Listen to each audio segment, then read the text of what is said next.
On today's face-to-face, we're going to discuss the power of fasting. But what exactly is fasting? Why do we do it, and how do we do it?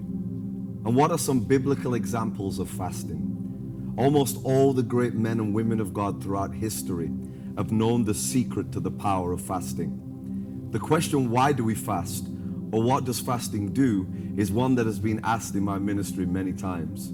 My answer is always the same. Fasting causes us to deny the flesh and draw closer to God. Through His Spirit in us, Jesus said, "Man shall not live by bread alone, but by every word that proceeds from the mouth of God." I'm more convinced than ever before that fasting is a door through which God releases His supernatural power into our lives. God said in Isaiah 58, "Is this not the fast that I have chosen? To loose the bonds of wickedness, to undo the heavy burdens, to let the oppressed go free, and that every yoke shall be broken." God chooses a fast that breaks bonds of wickedness, lifts heavy burdens, frees those who are oppressed, and breaks every chain in your life. Do you feel like something has been holding you back from your destiny? Do you live with the weight of depression or discouragement? Today on Face to Face, we're going to discover the power of fasting and why it leads to another level of breakthrough in our lives. To speak on the subject of fasting, I've invited my special friend Michael Dow. He's just an incredible man of God, and I know today he's going to bring fresh revelation on the power of fasting. Welcome, Michael, to Face. It's a joy to be with you, Nathan, man. Thank you. Michael, Jesus said that man shall not live by bread alone, but by every word that proceeds from the mouth of God. What did Jesus mean by that? The Word of God is life. He has covenanted Himself to His Word, exalted His Word above His own name, but the Word of God is the life source in us that continues to point us back to Himself. I believe the Word of God is needed more than ever in our generation, that we might hear His voice, that we might know His Word. Yeah. Jesus said that man should not live by bread alone. What did He mean by that also? Yeah, it's literal life to us. It feeds us. It's substance. It's a source.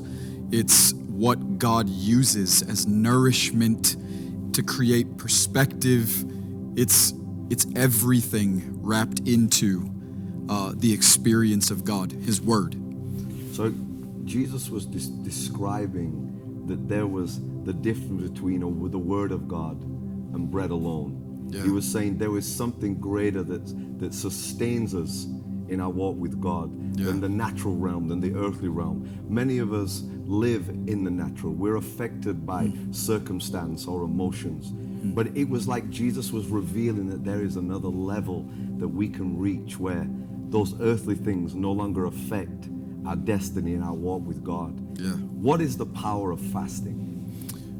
For me, the power of fasting is bringing the flesh subject to the rule of the Spirit, meaning the sweet embrace of the cross, finding Jesus in the fellowship of His sufferings, being able to intentionally humble ourselves, deny this flesh that so easily wants to lead and govern all of our day-to-day thought life and activities and even the pursuits that we have. It's bringing this flesh subject to the loving rule of the Spirit. And I believe this is the first prerequisite of salvation. Jesus said, you must deny yourself. Yeah. Take up your cross and follow me. Fasting is the essence of denying ourselves. It's humbling ourselves before Him and understanding that in our weakness, He is made strong. How has fasting affected your life? And I want you to speak to those that are watching about what fasting does as far as our personal breakthrough in areas that we want to see greater revelation, or there may be something that is a stronghold in our lives. What does fasting do to help break these yokes? Yeah, fasting in a very intimate, personal way.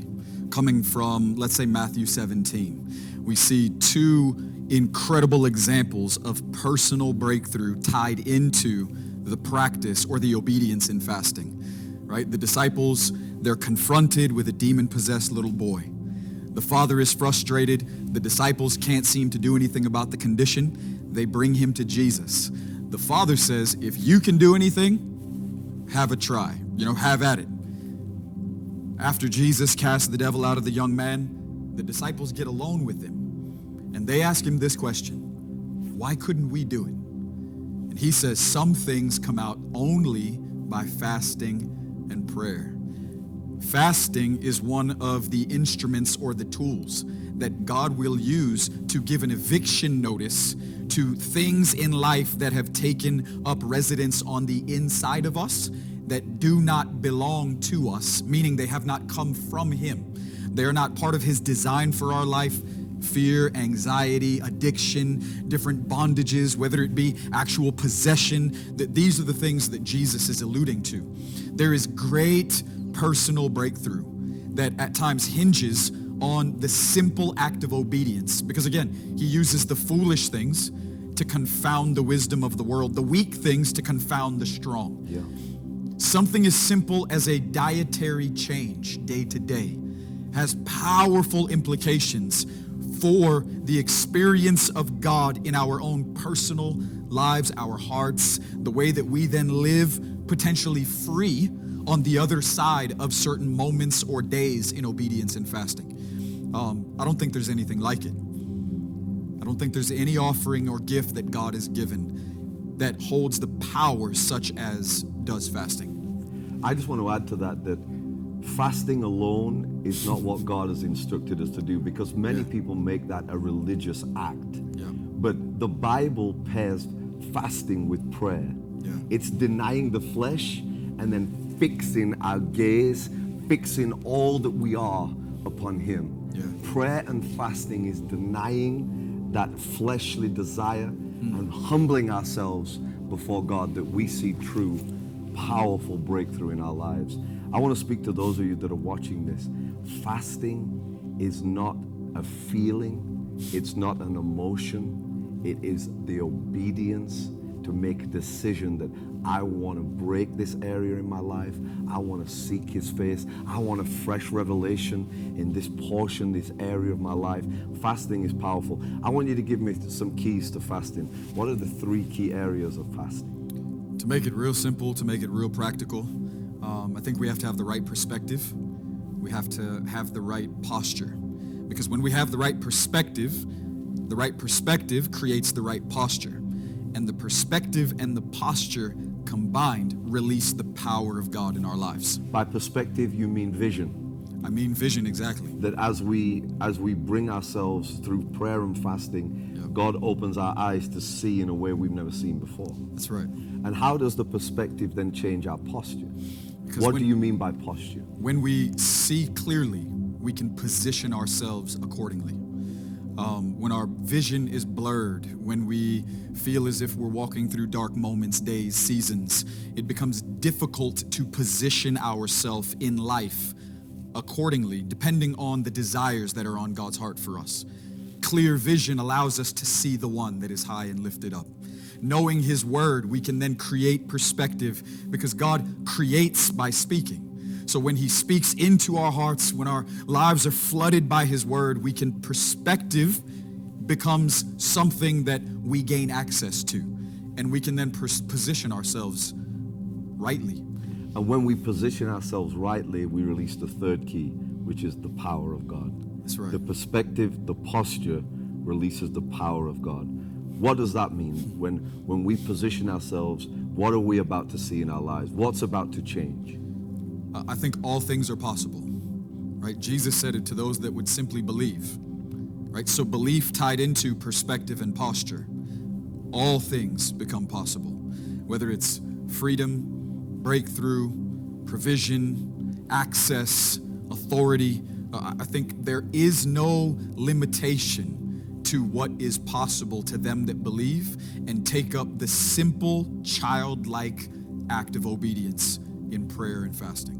As you have heard today, there's power in prayer and fasting. As we bring ourselves into obedience, as we make that decision, as you've heard today, number 1, it will open your perception. Number 2, it will bring you into the place of your position. that when you see, you will then position yourself. And number 3, fasting and prayer will release the power of God to see a mighty breakthrough in your life, whether that's healing, whether that's deliverance, whether that's financial, whatever area you're looking for, there's power in fasting. This has been Face to Face. Until next time, God bless you in Jesus' mighty name.